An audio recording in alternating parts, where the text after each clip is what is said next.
Hello बच्चों, कैसे हैं आप लोग। उम्मीद करते हैं बहुत अच्छे होंगे। ठीक है, एक्सरसाइज 8.1 का हम लोग 5 नंबर तक क्वेश्चन कर चुके हैं। अब 6 नंबर क्वेश्चन हम लोग करने वाले हैं। ठीक है, तो 6 नंबर क्वेश्चन आपका इंपॉर्टेंट है, इस क्वेश्चन पे आपको ध्यान देना है। देखिए क्वेश्चन लिखा हुआ है कि यदि एंगल ए और एंगल बी न्यून कोण हो तो, और जहां कॉस ए बराबर कॉस बी हो तो दिखाइए कि एंगल ए बराबर एंगल बी है। इसका क्या मतलब है, क्वेश्चन को पहले ध्यान से समझिए। क्वेश्चन का हर एक लाइन आपको समझना होगा। अगर क्वेश्चन नहीं समझिएगा तो फिर सॉल्व करने से कोई मतलब है नहीं। तो क्वेश्चन को पहले समझना है ऐसे तरीके से। क्वेश्चन में लिखा हुआ है कि एंगल ए और एंगल बी न्यून कोण है। न्यून कोण का क्या मतलब होता है? न्यून कोण का मतलब होता है कि जब ये एंगल ए और एंगल बी को हम लोग जोड़ देंगे तो दोनों को जोड़ने के बाद 90 डिग्री पूरेगा। कितना पूरेगा? 90 डिग्री पूरेगा। इसी को बोलते हैं न्यून कोण। सम कोण का मतलब होता है 90 डिग्री, वो खुद अकेले 90 डिग्री होगा, उसको बोलते हैं सम कोण। और न्यून कोण का मतलब होगा जब ए और बी को हम लोग जोड़ेंगे ना तब 90 डिग्री पूरेगा। मतलब दो कोणों का योग 90 डिग्री है, इसलिए हम लोग ए और बी को क्या बोलेंगे? न्यून कोण बोलेंगे। तो लिखा है कि ए और बी, एंगल ए और एंगल बी जो है वो न्यून कोण है और कॉस ए और कॉस बी बराबर है। तब आपको बताना है कि ए और बी ये भी बराबर होगा। क्वेश्चन समझ में आ गया? एंगल ए और एंगल बी न्यून कोण है, अर्थात एंगल ए और एंगल बी समकोण नहीं होगा। एंगल ए और एंगल बी न्यून कोण है, उसको छोड़ के कोई दूसरा जो शीर्ष होगा, कोई दूसरा जो कोण होगा वो समकोण होगा। हम लोग बनाते हैं पहले एक समकोण त्रिभुज। देखिए एक समकोण त्रिभुज बना लिए जिसका नाम होगा ABC। तो ABC में जो है ए और बी, सबसे पहले तो ये दोनों तो न्यून कोण है, ये दोनों न्यून कोण है, तो सबसे पहले तो ये समकोण होगा नहीं, तो समकोण होगा दूसरा कोई कोण जिसका नाम है C। तो A और B ये क्या हो गया? न्यून कोण हो गया। यहाँ बच्चा गलती मत करना त्रिभुज बनाने में। ठीक है, यहाँ त्रिभुज बनाने में आपको याद है ABC ऐसे करके होता है, तो B बना दी झट से, यहाँ पे गलती हो जाएगा क्योंकि यहाँ पे लिख दिया है क्वेश्चन में कि A और B क्या है? न्यून कोण है, तो A और B को इधर लिखना होगा। आया बात समझ में ना? तो C को हम लोग ने बना लिया क्या? समकोण। बोलिए कोई दिक्कत? ये आपको पहले लाइन समझ में आया? तो ए और बी जो है वो न्यून कोण है, तो न्यून कोण तो ये ना होगा, ये दोनों को मिला के 90 डिग्री होगा। और ये तो अकेले 90 डिग्री है, तो ये है समकोण। और ये दोनों को मिला के कितना होगा? 90 डिग्री। तो चूंकि त्रिभुज के तीनों कोण का ये होता है 180 डिग्री, तो ये खुद जो है 90 डिग्री है, तो बचा कितना? 90 डिग्री। तो ये दोनों को मिला के 90 होगा। आया बात समझ में? इसलिए इस दोनों को हम लोग क्या बोलते हैं? इस दोनों को हम लोग बोलते हैं न्यून कोण। तो ए और बी को इधर बना देंगे और सी को इधर लिख देंगे, ये हो जाएगा क्या? समकोण। तो यहाँ पे लिखेंगे माना कि त्रिभुज ABC एक समकोण त्रिभुज है। त्रिभुज ABC एक समकोण त्रिभुज है, एक समकोण त्रिभुज है जिसका कोण C समकोण है। ये ध्यान देना बाबू, कौन C क्या है? समकोण है। कौन C समकोण है, कौन C समकोण है तथा एंगल A और एंगल B न्यून कोण है। एंगल A और एंगल B न्यून कोण है, न्यून कोण है। इस बात को आपको एकदम बढ़िया से समझना है।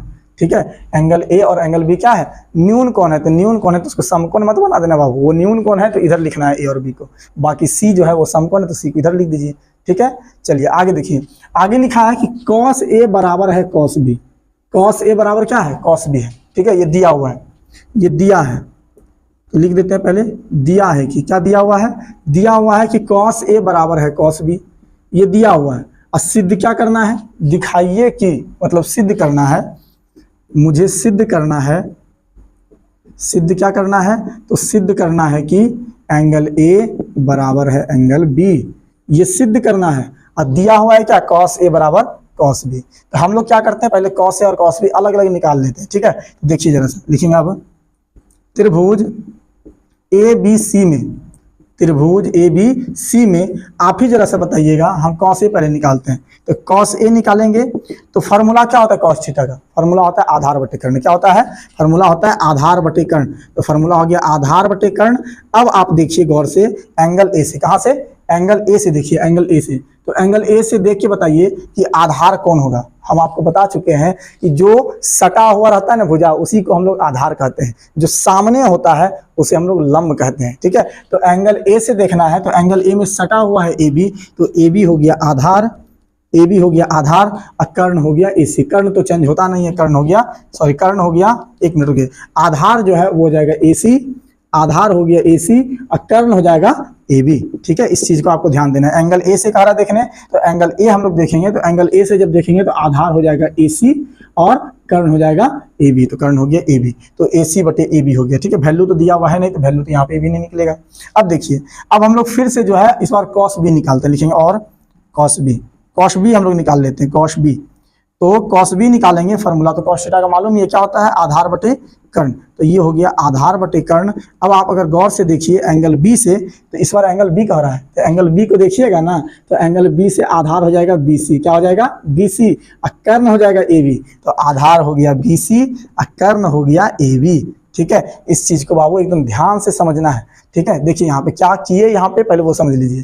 एक त्रिभुज एबीसी हम लोग पहले बनाए। ठीक है, एक त्रिभुज बनाए एबीसी, उसमें जो है कह रहा है कि ए और बी जो है वो न्यून कोण है। इसका मतलब हुआ ना कि ए और बी को जोड़ेंगे तब 90 पूरेगा, उसी को बोलते हैं न्यून कोण। ए और बी को जब जोड़ेंगे तब 90 डिग्री पूरेगा, तो वो हो गया न्यून कोण। इसका मतलब ए और बी को छोड़ के कोई दूसरा जो होगा कोण, उसको बनाना है समकोण, तो सी को बना दिए समकोण। ठीक है, अब देखिए यहाँ तक जब आप समझ गए, तो यहाँ से आगे देखिए क्या किए हम लोग। दिया हुआ है कॉस ए और कॉस बी बराबर है, सिद्ध करना है हमको एंगल ए एंगल बी बराबर है। ठीक है, तो हम लोग कॉस ए और कॉस बी बराबर है, ये दिया हुआ है, तो कॉस ए पहले निकाल लिए, तो कॉस थीटा बराबर फॉर्मूला आता है आधार बटे कर्ण। एंगल है ए, तो ए से जब देखेंगे तो आधार हो जाएगा ए सी और कर्ण हो जाएगा ए बी। तो आधार हो गया ए सी, कर्ण हो गया ए बी। उसके बाद कॉस बी, तो कॉस बी भी निकाल लिए, कॉस बी बराबर फॉर्मूला आता है आधार बटे कर्ण। तो यहाँ से देखिएगा एंगल बी से, एंगल बी से देखिएगा तो आधार जो है वो बीसी है। आधार क्या है, बीसी, और कर्ण जो है वो ए बी है। तो आधार हो गया बीसी, कर्ण हो गया ए बी। तो ये देखिए निकल गया कॉस ए और कॉस बी।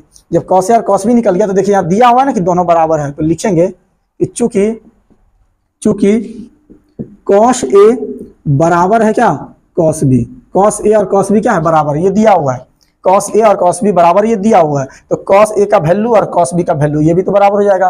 तो कॉस ए का वैल्यू है ए सी बटे ए बी, तो ए सी बटे ए बी बराबर कॉस बी का वैल्यू है बी सी बटे ए बी, तो ये हो गया बी सी बटे ए बी। तो ये दोनों का दोनों क्या हो गया, बराबर हो गया। तो ये ए बी और ये ए बी, ये कट जाएगा। ठीक है, ए बी और ए बी क्या हुआ, कट गया। तो बचा क्या, बचा ए सी बराबर बी सी। क्या बचा, ए सी बराबर बी सी। तो जरा सा ए सी देखिए तो कहाँ पे है, ए सी यहाँ पे है। कहाँ पे, ए सी और बी सी दोनों बराबर है। तो ए सी और बी सी बराबर है ना, तो ए सी के सामने वाला भुजा अब बीसी के सामने वाला कोण, सॉरी एसी के सामने वाला कोण अब बीसी के सामने वाला कोण, वो भी बराबर होगा। ये एक बाबू शर्त होता है। ठीक है, शर्त क्या होता है कि जब भुजाएं बराबर हो तो बराबर भुजाओं का सम्मुख कोण बराबर होता है। सम्मुख मतलब सामने वाला। ये एसी और ये बीसी, ये दोनों बराबर है, इसका सम्मुख कोण, ये एसी के सामने वाला है एंगल बी और बीसी के सामने वाला है एंगल ए। देखिए ये एसी के सामने जो है एंगल बी है और ये बीसी के सामने जो है एंगल ए है, तो ये भी दोनों क्या होगा, बराबर होगा। तो यहाँ पे लिखेंगे दोनों बराबर है, तो लिखेंगे इसीलिए एसी के सामने कौन सा है, एसी के सामने है एंगल बी, तो लिखेंगे एंगल बी बराबर ये बीसी के सामने क्या है, तो बीसी के सामने है एंगल ए, तो ये दोनों भी क्या होगा, बराबर। इसी को सजा के आप लिख दीजिए, तो लिखेंगे एंगल ए बराबर एंगल बी, और यही हमको क्या करना है, सिद्ध करना है, और ये हो गया प्रूव्ड। लेकिन आप यहाँ पे लिख दीजिए, क्या लिख दीजिए, लिख दीजिए कि बराबर भुजाओं के सम्मुख कोण बराबर होते हैं। बराबर भुजाओं के सम्मुख कोण, सम्मुख मतलब सामने वाला, सम्मुख कोण बराबर होते हैं। सम्मुख कोण बराबर होते हैं मतलब अगर भुजा बराबर है तो उसका सामने वाला कोण भी क्या होगा, बराबर होगा। ठीक है, तो ये क्वेश्चन भी हल्का ही था, लेकिन इसमें थोड़ा सा जो है ध्यान से बनाना होगा बाबू। अगर आप थोड़ा सा लापरवाही किए इस क्वेश्चन में तो गलती हो जाएगा। ठीक है, यहाँ देखिए एक बार फिर से समझ लीजिए, ए और बी कह रहा है न्यून कोण है और कॉस या कॉस बी बराबर है, तो कह रहा है सिद्ध कीजिए कि एंगल ए बराबर एंगल बी है। तो ए बी सी पहले हम एक समकोण त्रिभुज बनाए। अब वहाँ ध्यान से आपको बाबू ए बी सी लिखना है, इन्हें जैसे तैसे लिख दिया, याद है ए बी सी तो लिख दिया, तो ऐसे करके ए बी सी, अब पता चला बी को आपने समकोण बना दिया तो गलती हो जाएगा। यहाँ क्वेश्चन में ही लिख दिया कि ए और बी क्या है, न्यून कोण है, तो ए और बी को हम लोग न्यून कोण बना दिए और सी को बना दिए समकोण, तो वही लिखे जिसका कोण सी समकोण है और ए और बी क्या है, न्यून कोण है। अब दिया हुआ था कॉस ए बराबर कॉस बी और सिद्ध करना था एंगल ए बराबर एंगल बी, तो कॉस ए और कॉस बी बराबर है, तो कॉस ए पहले हम लोग निकाल लिए, फॉर्मूला होता है आधार बटे कर्ण। एंगल ए से देखे तो आधार हो गया ए सी, कर्ण हो गया ए बी। उसके बाद कॉस बी निकाले तो कॉस बी बराबर फॉर्मूला हो गया क्या, आधार बटे कर्ण। तो बी से देखे तो आधार हो गया बी सी और कर्ण हो गया ए बी, तो ये भी निकल गया। अब दोनों बराबर है, तो ये दोनों का जो है हम लोग जो निकाले अभी भुजाओं का अनुपात, इसको भी बराबर कर दिए। अब जब बराबर हो गया तो देखिए इसके भी नीचे ए बी, इसके भी नीचे ए बी कट गया, तो हो गया ए सी बराबर बी सी। अब देखिए तो ए सी और बी सी ये दोनों बराबर है, तो इस दोनों के सामने वाला जो कोण होगा वो भी क्या होगा, बराबर होगा। तो ए सी के सामने है बी और बी सी के सामने है एंगल ए, तो ये भी क्या हो गया, बराबर। तो वही लिखे कि बराबर भुजाओं के सम्मुख कोण बराबर होते हैं, अर्थात ए सी के सामने वाला एंगल हो गया बी और बी सी के सामने वाला एंगल हो गया ए, ये दोनों बराबर हो गया। इसको सजा के लिख दीजिए एंगल ए बराबर एंगल बी, और ये हो गया सिद्ध। आया बात समझ में? तो उम्मीद करते हैं आपको बहुत अच्छे से समझ में आया होगा। ठीक है, धन्यवाद।